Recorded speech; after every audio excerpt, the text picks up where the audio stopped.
Estamos en comunicación ahora con el senador nacional de Fuerza Patria, Jorge Capitanich. Hola, Jorge, ¿cómo estás? Alejandro Almendros te saluda, gracias por atendernos. Buen día, Alejandro, ¿cómo te va? Un gran gusto saludarte. Bien, bien, bien, gracias y discúlpame ahí la demora, estábamos cerrando, bueno, con esta situación que está ocurriendo en España, que realmente, como digo, ¿no? No solo hay que hablar de una crisis migratoria de un lado, sino también hay que hablar de la crisis humanitaria del otro, ¿no? Que realmente esto que decíamos al final, ¿no? Muchas veces no es porque se quiere, sino porque no se puede. Jorge, No, pero aparte sí, ahí permitimos una sí, cuestión. La verdad es que cuando uno hace un análisis de una agenda internacional de problemas humanitarios, hay cerca de 130 millones de personas que son desplazados o claro, refugiados, claro. que eso es un problema serio para toda la humanidad en general. La segunda cuestión es el cambio climático, que también provoca serios problemas, no solamente en, en la estructura global de todos los países, sino también en materia de desplazamiento, lo mismo que el tema de guerras, Mm, el tema de cerca de 250 millones de personas que padecen hambre, pero cuando uno mira el tema de inseguridad alimentaria por el indicador de la de Organización la de las FAO. Naciones Unidas para Ah, la Alimentación y la mm, Agricultura, la FAO, determina que puede llegar a más de 1.000 millones de personas, de 8.300 millones, pero también en realidad, cuando vos tenés problemas de guerras focalizadas mm, como lo que tenemos ahora, que te afecta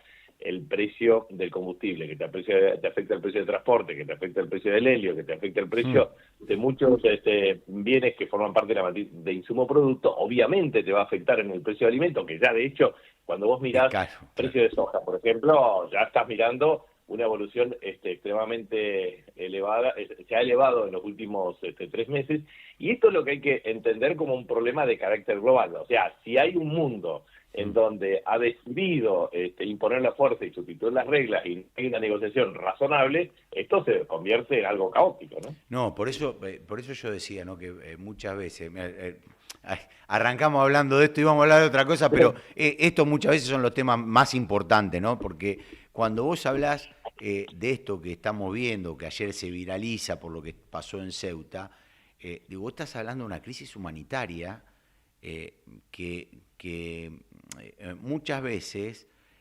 nosotros no tomamos dimensión, pero que en Latinoamérica pasa, que en donde hay desplazamientos migratorios, yo viví 8 años en México y lo he visto muchísimo bueno, México es Norteamérica, pero todo lo que tiene que ver con Centroamérica y con esa zona, hay un desplazamiento migratorio y una crisis humanitaria que muchas veces la tenemos a la vuelta de la esquina y no nos damos cuenta, ¿no?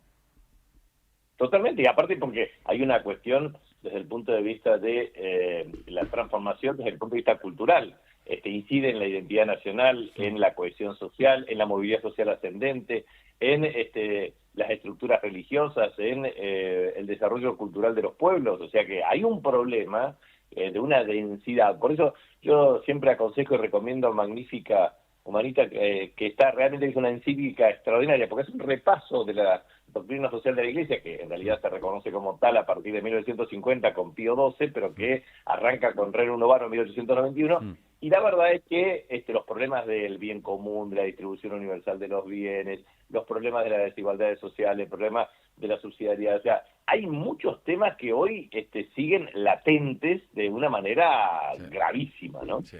Jorge, te llevo a lo que va a pasar con el tema de la reforma de la Carta Orgánica del Banco Central.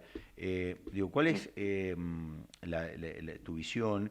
Digo, y sobre todo teniendo en cuenta que el presidente fue muy duro tanto con Cristina Kirchner como con Mercedes Marcó del Pont en la reforma que se hizo allí en el 2012.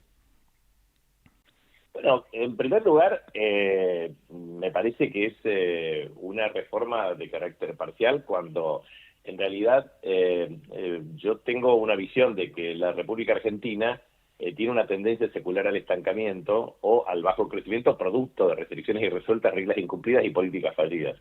Y las reglas las tenés que acompasar en términos de coordinación de carácter estructural. Es un problema fiscal, es un problema monetario, es un problema cambiario, es un problema institucional, o sea, tenés que entender desde un enfoque holístico, sistémico, integral. La verdad que yo hice una comparación de todas las reformas que se manifestaron en materia de la Carta Orgánica en distintos países del mundo. Porque en realidad, ¿qué te dice?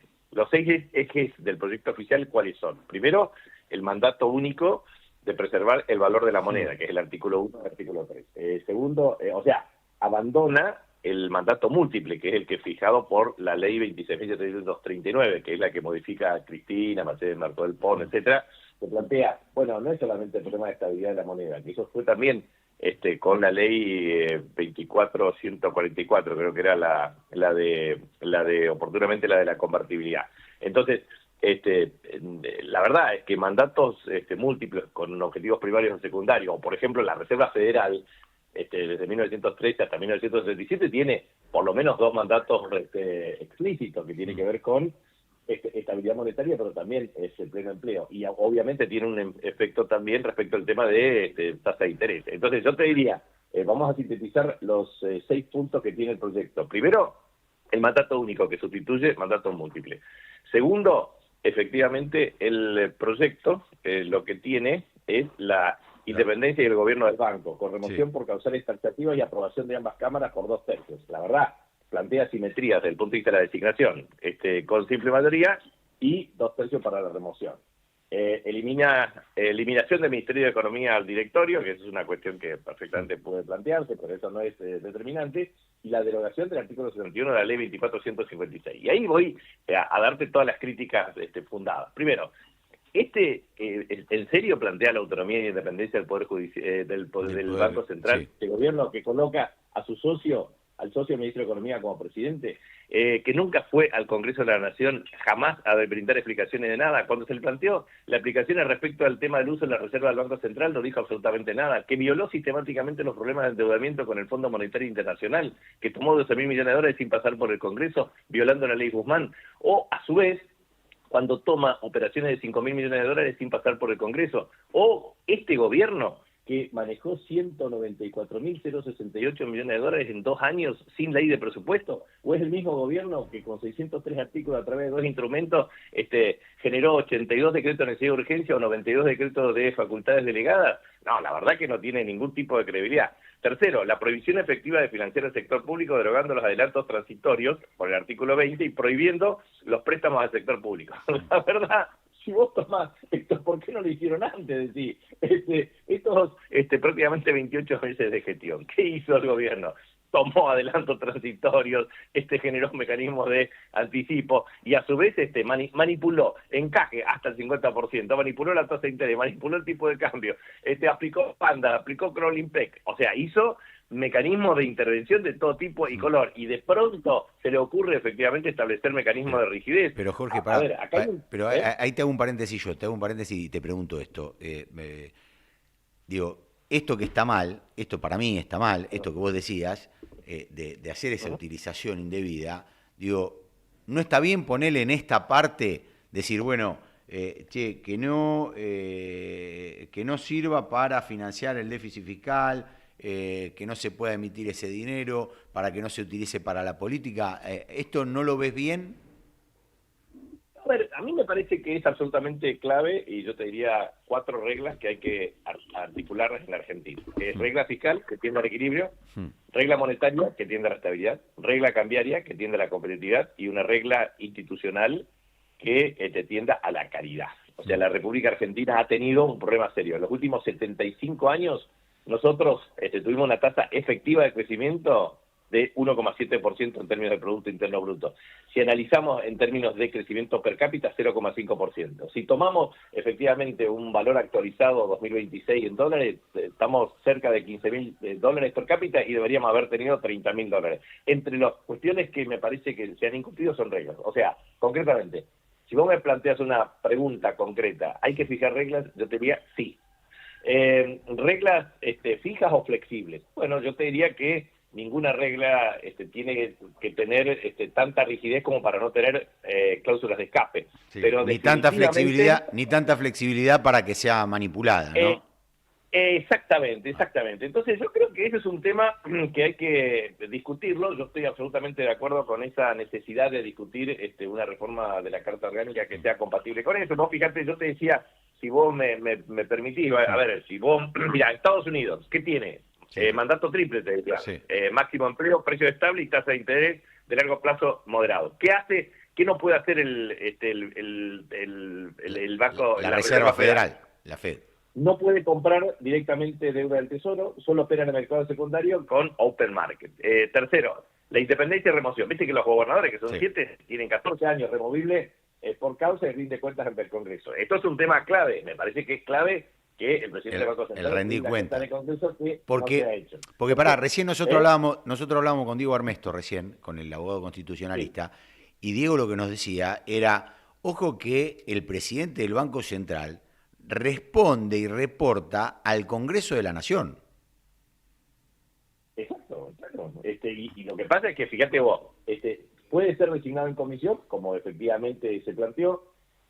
Cuando existe mecanismos de remoción constitucional o legalmente aceptadas, como fueron en la década del 2003-2015, por ejemplo, se aplicó efectivamente una remoción para uno de los directores por falta de confianza, por el que propició también el caso de Redrado. De la misma presidenta Kirchner, claro, o el caso de la distribución de resultados. Por ejemplo, la Reserva Federal, por ejemplo, para terminar un poco, remite excedentes al Tesoro tras cubrir gastos y dividendos y no distribuye ganancias no realizadas. La Unión Europea también tiene objetivo primario de estabilidad de precios, el artículo 123 prohíbe el financiamiento monetario y la compra de mercado primario. O sea, te quiero decir, se puede discutir todo, se puede discutir cómo planteas la compra de deuda, si lo haces directamente al Tesoro, si lo haces en el mercado secundario, cómo intervenir en el mercado secundario a través de operaciones de mercado abierto para establecer mecanismos de tasa de interés. O sea que creo que hay que discutir todos los detalles, pero hay que discutirlo con un nivel de razonabilidad y a su vez acompasar con otras variables, porque yo ahí propongo también una discusión que seguramente lo vas a ver cuando lo discutamos en el Senado, pero yo creo que a mí me parece que es importante el tema de no confundir instrumentos con objetivos, que es necesario tener el tema de un empleo y estabilidad financiera con una responsabilidad desde el punto de vista de la articulación de las políticas públicas, ver cómo funciona la evolución de la tasa de interés y la fijación del crédito para no provocar crisis irreversibles, los mecanismos de superintendencia, es decir, la regulación adecuada del sistema financiero, la remoción, los mecanismos de remoción, que creo que es importante allí, los 2/3 de remoción, pero también en los procesos de designación, la rendición de cuentas ante el fracaso, si vos tenés, ¿cómo va a ser el detalle? Mirá, si vos fallaste en esto, automáticamente tenés que ser removido. La coordinación fiscal y monetaria, es muy importante eso, o la alerta sobre deuda, por ejemplo, el artículo 20 de este proyecto deroga el artículo 61 de la ley 2456, que es la administración financiera, que exige la opinión previa del Banco Central sobre el impacto en la balanza de pago del endeudamiento externo, que en general se ha violado sistemáticamente en los últimos años, o la designación versus remoción, o sea, el régimen se apoya en la mayoría grabada para remover, pero nada dice de las mayorías grabadas para designar ni sobre el escalonamiento de mandato, o sea, cómo se asegura que un mismo gobierno no designe un directorio completo a fin y luego resulta imposible de remover por 2/3. Eso sería complicado. Bueno, o la prohibición del financiamiento del sector público. O sea, tenés muchísimo, yo te digo... Que eso es lo que pretende, que eso es lo que se pretende pretende ahora con el tema de la designación de Bausili, ¿no? De que quede más allá de la finalización del mandato. Jorge, te cambio de tema y te hago la última pregunta. ¿Existe posibilidad que el peronismo deje de autofagocitarse, por decirlo de alguna manera, teniendo en cuenta que pareciera ser que está jugando a perder hoy? Bueno, a ver, yo siempre transmito este mismo mensaje. Históricamente el peronismo, desde su fundación en adelante, con liderazgos fuertes y carismáticos, que tenían hegemonía política y discursiva, lograban generar frente a problemas de crisis política, resolver esto sobre 3 bases. Primero, el líder elegía programa y equipos y después unía al resto. Bueno, muy bien. Esto hoy está difícil de articular. Me parece que hay fragmentación, hay lo que denominaríamos confederación de partidos provinciales, que resquebrajan la unidad monolítica del movimiento nacional.